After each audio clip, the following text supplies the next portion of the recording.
الحمد لله الذي خلق الإنسان وعلمه البيان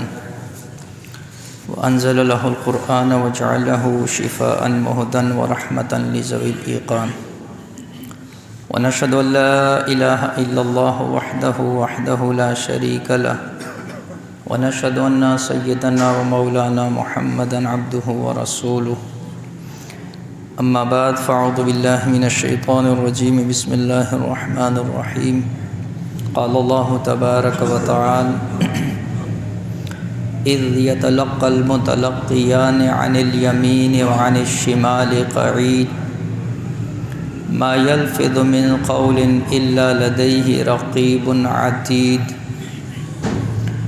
وقال النبي صلى الله عليه وآله وسلم لا يصلح الكذب في هزل ولا جد ولا أن يعد أحدكم سبيه شيئا ثم لا ينجزه به أو كما قال عليه الصلاة والسلام إن الله وملائكته يصلون على النبي يا أيها الذين آمنوا صلوا عليه وسلموا تسليما اللهم صل على محمد في أول كلامنا اللهم صل على محمد في أوسط كلامنا اللهم صل على محمد في آخر كلامنا میرے دوستو بھائیو عزیزو، آپ حضرات کے سامنے پارہ نمبر 26 سورہ قاف اور اس کی آیت نمبر 16 اور 17 تلاوت کی ہے۔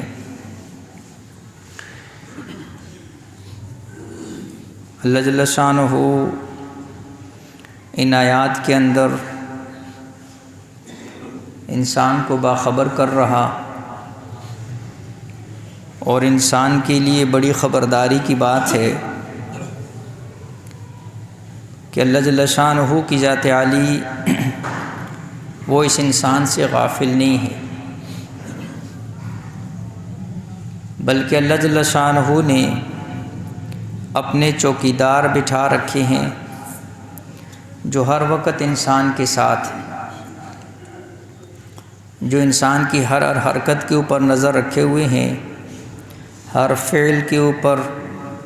حتیٰ کہ زبان سے نکلی ہوئی ہر بات کے اوپر۔ تو زبان کے گناہوں میں ایک بڑا گناہ جھوٹ ہے۔ اسی جھوٹ کے حوالے سے چند باتیں آپ کے سامنے عرض کریں گے۔ اللہ جل شانہ فرماتے ہیں اذ یتلقى المتلقیان عن الیمین وعن الشمال قعید۔ مفسرین فرماتے ہیں کہ یہاں معنی مفہوم جو قعید ہے، ویسے تو اس کا معنی یہ ہوتا ہے کہ کوئی بندہ جب کوئی بیٹھا ہوا ہو، قاعد سے یہ نکلا ہوا ہے، جلیس کی طرح ہے، لیکن فرمایا کہ اس کا معنی اور مفہوم یہ ہے کہ انسان جس بھی حالت کے اندر ہو، چاہے کوئی انسان کھڑا ہے، بیٹھا ہے، لیٹا ہے یا چل رہا ہے، ہر حالت کے اندر یہ فرشتے اس کے ساتھ ہیں۔ عن الیمین وعن الشمال، ایک دائیں جانب ہے اور ایک بائیں جانب۔ مفتی شفیع صاحب رحمہ اللہ فرماتے ہیں کہ ایک صورت ایسی ہے کہ جب بندہ بشری تقاضے کے لیے اپنا سطر کھولتا ہے، بیت الخلاء کے اندر جاتا ہے، یا اپنی بیوی سے اپنی ضرورت پوری کرتا ہے اور سطر کو کھولتا ہے، تو اس صورت کے اندر یہ فرشتے اس سے الگ ہو جاتے۔ لیکن اللہ جل شانہ نے ان فرشتوں کو ایسا ملکہ عطا کیا ہے کہ یہ اس صورت کے اندر بھی انسان سے غافل نہیں ہوتے، بلکہ اگر ایسی صورت کے اندر بھی انسان کوئی گناہ کرتا ہے تب بھی اللہ ان کو اس کی خبر دے دیتا ہے۔ اور فرمایا ما یلفظ من قول الا لدیہ رقیب عتید، کہ کوئی ایک لفظ، ایک قول، ایک بات جو تم اپنی زبان سے نکالتے ہو، اس کو بھی یہ فوراً اچک لیتے ہیں، محفوظ کر لیتے ہیں، لکھ لیتے ہیں۔ تو پھر اس میں شروع کے جو مفسرین ہیں حسن بصری، قتادہ رحمہ اللہ، ان کا یہ قول ہے کہ انسان کی زبان سے نکلی ہوئی ہر بات، چاہے وہ گناہ کی بات ہو یا ثواب کی بات ہو یا ویسی کوئی بات ہو جس میں نہ گناہ ہو نہ ثواب ہو، ہر بات لکھتے ہیں۔ اور بعد کے مفسرین فرماتے ہیں کہ اس آیت سے یہی مفہوم سمجھ میں آ رہا ہے، اس لیے کہ اللہ فرماتے ہیں الا لدیہ رقیب، یعنی کوئی بھی بات جو تمہاری زبانوں سے نکلتی ہے۔ اور کچھ مفسرین فرماتے ہیں کہ نہیں، صرف وہ باتیں لکھی جاتی ہیں کہ جس کے اندر یا ثواب ہوتا ہے یا گناہ ہوتا ہے۔ اور ایک روایت کے اندر مفتی شفیع صاحب رحمہ اللہ نے اپنی تفسیر کے اندر اس کو لکھا کہ فرشتے لکھتے تو ساری باتیں ہیں، پھر جمعرات والے دن جو ہے فرشتے ان باتوں کے اندر سے، انسان کے اس نامہ اعمال کے اندر سے وہ باتیں جو ثواب والی ہوتی ہیں یا گناہ والی ہوتی ہیں ان کو نامہ اعمال میں چھوڑ دیتے ہیں، باقی جو ہے ساری باتوں کو نامہ اعمال سے مٹا دیا جاتا ہے۔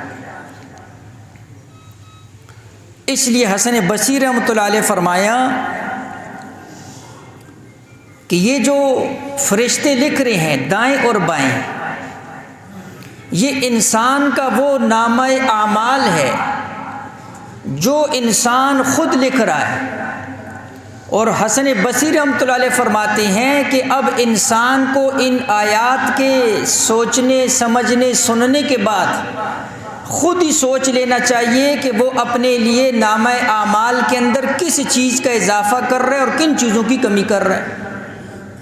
اور یہی نامہ اعمال جب انسان کی روح نکلتی ہے لپیٹ کر اس کی گردن کے اندر لٹکا دیا جاتا ہے، اور یہی نامہ اعمال اس کا قبر کے اندر اس کے ساتھ جاتا ہے، اور جب کل قیامت والے دن حشر کے میدان کے اندر اس کو کھڑا کیا جائے گا تو وہاں پر پھر اعلان ہوگا کہ اقرأ کتابک، اب اپنی کتاب کو خود پڑھ لے، کفا بنفسک الیوم علیک حسیبا، آج جو ہے تو خود ہی اپنے لیے اور اپنا محاسبہ جو ہے وہ اپنا خود ہی کر لے۔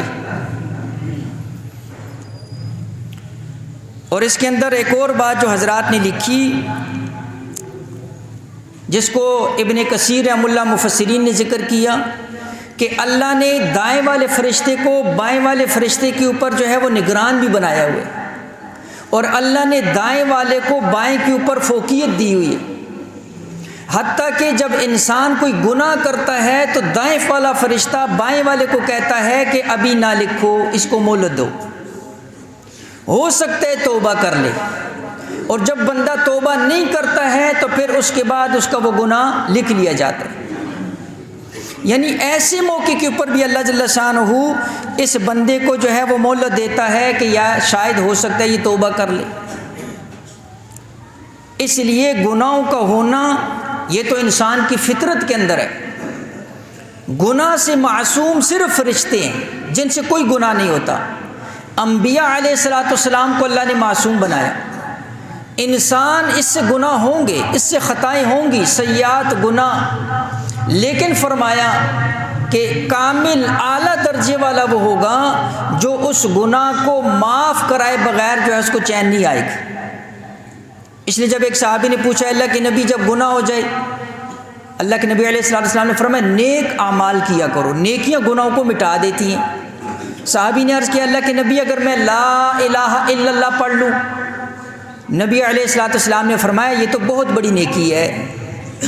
پتہ کیا چلا کہ گناہ ہونے کے بعد شیطان انسان کو مایوس کرتا ہے، اللہ کی رحمت سے نا امید کرتا ہے، لیکن قرآن و سنت اور نبی علیہ الصلوۃ والسلام کی تعلیمات کیا ہیں کہ گناہ ہو جائے اس کے بعد ندامت جو ہے، شرمندگی، دل سے جو شرمندگی ہوتی ہے، اور اس کے بعد نیک اعمال یہ ان گناہوں کو مٹا دیتے ہیں۔ تو بہرحال میں عرض یہ کر رہا ہوں کہ زبان سے نکلی ہوئی باتیں یہ ساری محفوظ ہوتی ہیں، اور زبان کے بڑے گناہوں کے اندر ایک جو گناہ ہے عبداللہ ابن مسعود رضی اللہ فرماتے ہیں اعظم الخطایا الکذب، بڑے گناہوں میں سے گناہ وہ جھوٹ ہے، زبان کے بڑے گناہوں میں سے جو ہے وہ گناہ کیا ہے؟ جھوٹ ہے۔ آپ کے سامنے جو میں نے حدیث پڑھی، اللہ کے نبی علیہ الصلوۃ والسلام نے فرمایا کہ لا یصلح الکذب فی ہزل ولا جد، مزاح کے اندر بھی جھوٹ نہ بولو، سنجیدگی کے اندر بھی جھوٹ نہ بولو، ولا ان یعد احدکم صبیہ شیئا، یہاں تک کہ اگر تم میں سے کوئی بندہ اپنے چھوٹے بچے سے کسی چیز کا وعدہ کر لے یا کسی چھوٹے بچے سے جو ہے نا جی کوئی بات کر دے، اور فرمایا ثم لا ينجزه به، تو پھر فرمایا کہ اپنی اس بات کو پورا کرے، جھوٹ نہ بولے اس چھوٹے بچے سے۔ چھوٹے بچے سے بھی کوئی وعدہ کر لیا، چھوٹے بچے کو بھی کوئی بات، یہاں تک کہ جو ہے نا جیسے مٹھی باندھ کر کے ایک چھوٹے بچے کو بلایا گیا کہ بھائی میں نے اس مٹھی کے اندر ایک چیز ہے، بچہ دوڑتا ہوا آیا، جب مٹھی کھولی واقعی چیز،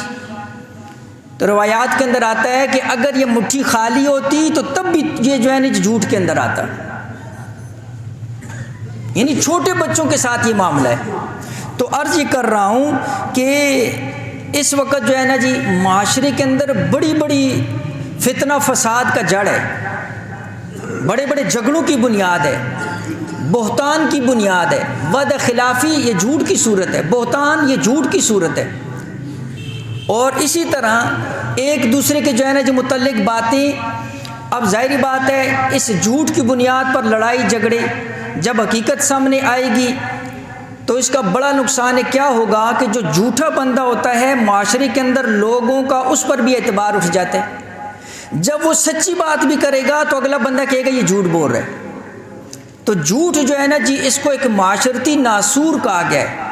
اور بڑے گناہوں کے اندر اس کو جو ہے نا جی اللہ جل شانہ نے شرک کے ساتھ جھوٹ کو اکٹھا ذکر کیا قرآن کے اندر، شرک کے ساتھ فرمایا فاجتنبوا الرجس من الاوثان واجتنبوا قول الزور، کہ تم جو ہے نا جی ان بتوں کی گندگی سے اپنے آپ کو بچاؤ اور جھوٹی بات سے اپنے آپ کو بچاؤ۔ شرک بھی حقیقت کے اندر ایک جھوٹ ہی ہے جو اللہ کی ذات کے اوپر باندھا جاتا ہے، شرک جو ہے یہ بھی ایک جھوٹ ہے، ہر بدعت جو ہے نا جی وہ بھی ایک جھوٹ ہے۔ کیوں؟ اس لیے کہ بدعت کو لوگ کیا سمجھ کر کرتے ہیں؟ ثواب سمجھ کر کرتے ہیں، بدعت کو اس نیت سے کرتے ہیں کہ حضور علیہ الصلوۃ والسلام نے یہ کام کیا ہے، لہٰذا وہ حضور کی ذات کے اوپر جھوٹ ہے، اس لیے اس کا گناہ بہت بڑا ہے، اور شرک اللہ کی ذات کے اوپر جھوٹ ہے، اس لیے اللہ فرماتے ہیں کہ شرک کی کوئی معافی نہیں۔ تو اللہ نے جھوٹ کو شرک کے ساتھ ذکر کیا، یہ اتنا بڑا جو ہے نا جی یعنی گناہ ہے، اس لیے حدیث کے اندر آتا ہے اللہ کے نبی علیہ الصلوۃ والسلام نے فرمایا الا انبئکم باکبر الکبائر، کیا میں تمہیں سب سے بڑے گناہ نہ بتاؤں کہ اللہ کے ہاں بڑے گناہوں کے اندر سے کون ہے؟ صحابہ نے اس کی بلا یا رسول اللہ، ضرور بتائیں اللہ کے نبی۔ حضور علیہ السلام نے فرمایا ثلاثن الاشراک باللہ، سب سے پہلے شرک ہے، اور پھر فرمایا عقوق الوالدین، والدین کی نافرمانی، وکان متکئا فجلسا، یعنی یہ صحیح بخاری اور مسلم کی روایت۔ فرمایا تین گناہ سب سے بڑے، ایک شرک ہے میں نے جیسے عرض کیا، دوسرا والدین کی نافرمانی۔ صحابہ فرماتے ہیں حضور علیہ الصلوۃ والسلام ٹیک لگائے ہوئے تھے، فجلسا بیٹھ گئے، فوراً جب کوئی اہم بات ٹیک سے ہٹے اور بیٹھ گئے، فقال الا وقول الزور وشہادت الزور، الا وقول الزور وشہادت الزور، بار بار فرمایا جھوٹی بات جھوٹی گواہی، جھوٹی بات جھوٹی گواہی، جھوٹی بات جھوٹی گواہی۔ صحابی جو راوی ہیں وہ کہتے ہیں کہ میں نے دل میں کہا کہ اللہ کے نبی علیہ الصلوۃ والسلام بس اب بس کر دے، خاموش ہو جائیں۔ حضور علیہ الصلوۃ والسلام نے جھوٹ کو اور جھوٹی گواہی کو اتنا زیادہ ذکر کیا، بخاری اور مسلم کی روایت۔ تو میں عرض کر رہا ہوں اللہ کے نبی علیہ الصلوۃ والسلام نے بھی حدیث کے اندر اس کو شرک کے ساتھ ذکر کیا، تین بڑے گناہ، پہلا شرک اور تیسرے نمبر پر فرمایا جھوٹ۔ تو یہ جھوٹ جو ہے نا جی بہت بڑی گناہوں کی بنیاد ہے، بڑی گناہوں کی بنیاد۔ اللہ جل شانہ فرماتے ان اللہ لا یہدی من ہوا کاذب کفار، جو بندہ جھوٹا ہوگا اللہ قرآن میں ارشاد فرماتے ہیں ہم اس کو ہدایت بھی نہیں دیں گے۔ اللہ فرماتے ہیں جھوٹے کو ہدایت نہیں ملتی اور ناشکرے کو بھی ہدایت نہیں ملتی، یہ اللہ جل شانہ سورہ زمر میں فرما رہے اس لیے ابن تیمیہ رحمۃ اللہ علیہ فرماتے ہیں کہ الکذب مفتاح کل شر، ہر برائی کی جڑ جو ہے نا جی وہ جھوٹ ہے، ہر برائی کی جڑ، ہر گناہ کی جڑ جھوٹ ہے۔ تو یہ کرتے کرتے جو ہے نا جی کافی آگے تک بندہ چلا جاتا ہے۔ اس لیے اللہ کے نبی علیہ الصلوۃ والسلام نے فرمایا لا یجتمع الصدق والکذب جميعا، ایک دل کے اندر سچ اور جھوٹ اکٹھا نہیں ہو سکتے، ایک دل کے اندر یا سچ ہوگا یا جھوٹ ہوگا، اکٹھے نہیں ہو سکتے ہیں۔ اس لیے علماء نے لکھا کہ مومن کے اعمال میں سے کوئی فعل ایسا نہیں ہے جس پر اللہ نے لعنت کا ذکر کیا ہو۔ جھوٹ ایک ایسا گناہ ہے جو مومن کے اعمال میں سے، مسلمان کے اعمال میں سے، جس کو لعنت کے ساتھ تعبیر کیا گیا، اور یہ لعنت اللہ رب العزت نے قرآن کے اندر یا تو مشرکین کے لیے نازل فرمائی، یا منافقین کے لیے، یا یہودیوں کے لیے، یہود و نصارہ۔ لیکن اس کے ساتھ جھوٹے کے لیے بھی جو ہے نا جی لعنت اللہ علی الکاذبین، اللہ فرماتے ہیں۔ تو میں عرض کر رہا ہوں کہ زبان کے گناہوں میں سے بڑا نقصان دنیا اور آخرت کے اندر، اس لیے حضرت عمر نے فرماتے ہیں کہ میں جو ہے نا جی مجھے یہ پسند نہیں ہے کہ میں سچ بول کر اپنے آپ کو نیچا کر لوں، حالانکہ ایسا ہوتا ہے بہت کم ہے۔ حضرت عمر فرماتے یعنی سچ بول کر اپنے آپ کو نیچا کروں، مجھے یہ بات پسند ہے اس بات سے کہ جھوٹ بول کر اپنے آپ کو بلند کر لوں، اور حضرت عمر فرماتے یہ بات بھی بہت کم ہے کہ کوئی یہ کہے کہ جھوٹ بول کر میں بلند ہو جاؤں گا، میری عزت بڑھ جائے گی۔ فرمایا کہ یہ نہیں ہوتا، بہت کم ایسے۔ آخر کے اندر اس کا جو ہے نا جی جھوٹ کیا ہو جائے گا، اشکارا ہو جائے گا۔ تو بہرحال میں عرض کر رہا ہوں کہ ہمارے معاشرے کے اندر جو جھوٹ کی صورتیں رائج ہیں، اللہ کی ذات کے اوپر جھوٹ بولنا سب سے بڑے گناہوں کے اندر، اللہ قرآن میں فرماتے ہیں وَمَنْ أَظْلَمُ مِمَّنِ افْتَرَىٰ عَلَى اللَّهِ كَذِبًا، اس سے بڑا ظالم کوئی نہیں ہو سکتا جو اللہ کی ذات کے اوپر جھوٹ بولتا ہے۔ اور حضور علیہ الصلوۃ والسلام کی ذات کے اوپر جھوٹ بولنا، اللہ کے نبی علیہ الصلوۃ والسلام فرمایا میں نے ایک بات نہیں کی ہے اور کوئی میری طرح منسوب کر دے، اس کا ٹھکانہ جہنم ہے۔ حضور کی ذات کے اوپر جھوٹ بولنا یہ دوسرا جو ہے نا جی بڑی ہمارے معاشرے۔ اور اسی طرح فرمایا سامان کو فروخت کرنے کے لیے جو ہے نا جھوٹ بولنا، جھوٹی قسم اٹھانا، جھوٹی گواہی دینا، یہ ساری صورتیں ہیں۔ اس لیے حدیث کے اندر آتا ہے اللہ کے نبی علیہ الصلوۃ والسلام نے بڑی سخت وعید فرمائی، فرمایا ان التجار هم الفجار، کہ جو تاجر ہیں یہ فاجر ہیں۔ تاجر جو ہیں فرمایا کہ یہ کیا ہے، گناہ گار۔ صحابی نے عرض کیا اللہ کے نبی الم یحل اللہ البیع، کیا اللہ نے خرید و فروخت کو، تجارت کو تو حلال کیا ہے، آپ کیوں تجار کو فجار فرما رہے ہیں؟ اللہ کے نبی علیہ الصلوۃ والسلام نے فرمایا، مسند احمد کی روایت ہے فَإِنَّهُمْ يَقُولُونَ فَيَكْذِبُونَ وَيَحْلِفُونَ وَيَعْثِمُونَ، اس لیے کہ یہ جب بات کرتے ہیں تو پھر وہ جھوٹ بولتے ہیں اور قسمیں اٹھاتے ہیں اور اس طرح اپنے آپ کو گناہ گار کرتے ہیں۔ جھوٹی قسم اٹھاتے ہیں، جھوٹ بول کر سودا بیچتے ہیں، فرمایا پھر اپنے آپ کو گناہ گار کرتے ہیں۔ ان کے لیے اللہ کے نبی علیہ الصلوۃ والسلام نے فرمایا، ایسے تجار کے لیے، ایسے تاجروں کے لیے تو ساری برکتوں کے اٹھنے کی بنیاد یہی ہے۔ تو اس لیے میں عرض کر رہا ہوں، اسی طرح جھوٹا خواب بیان کرنا، اس پر بھی اللہ کے نبی علیہ السلام نے بڑی سخت وعید ذکر کی ہے۔ اور وعدہ خلافی، بیجا تعریف کرنا، کسی کی چاپلوسی کرنا، یہ بھی جھوٹ کے اندر آتا ہے۔ جھوٹ موٹ کی اس کی تعریف کر دی، وہ چیز اس میں ہے ہی نہیں، لیکن اس کے قریب ہونے کے لیے